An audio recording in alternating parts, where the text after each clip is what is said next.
শীতকাল এসে গেছে, খুব ঠান্ডা পড়েছে এই বছর। এই আগুনের সামনে এসে একটু ভালো লাগছে। চল কিছুক্ষণ কথা বলি একসঙ্গে। অনেক দিন আমাদের দেখা হয় না, অনেক দিন পর আজ দেখা হলো। চল কিছু গল্প করি। ওরে বাবা রে, খুবই ঠান্ডা পড়েছে রে এবার। দেখি কোথাও আগুনের খোঁজ পাই কি না। গায়ে কম্বল দিয়েও খুবই ঠান্ডা লাগছে। ঠক ঠক করে কাঁপছি এখন। আর যাচ্ছি। আগুনের সামনে বসে সেই ছোটবেলার কথা মনে পড়ে গেল।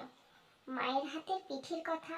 সেই মা পিঠে বানাতো আর উনুনের চারিপাশ দিয়ে আমরা বসে থাকতাম। মার হাতের পিঠের সেই স্বাদ এখনো মুখে লেগে আছে। সেসব দিন তো এখন অতীত। তোদের কি খবর একটু বল। ওই দেখ, ঠক ঠক করে কাঁপতে কাঁপতে কে আসছে। এ কি?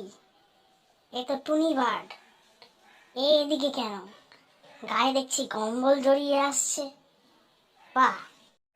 কিরে, কেমন আছিস তোরা সবাই? এই তো আমরা সবাই আগুন পোহাচ্ছি। তুইও আয় আগুন পোহাতে, খুব ঠান্ডা পড়েছে। অনেকদিন পর দেখলাম তোকে। কেমন আছিস? ভালো তো?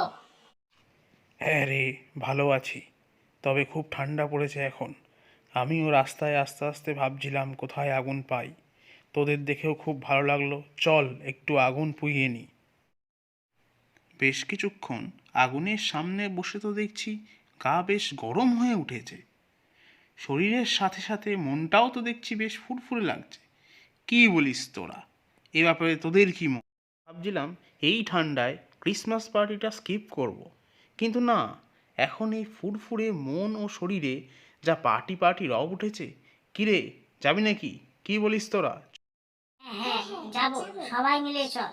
খুব মজা হবে, খুব মজা করবো ক্রিসমাস পার্টিতে। শুধু কেক খাবো আর শুধু কেকই খাবো।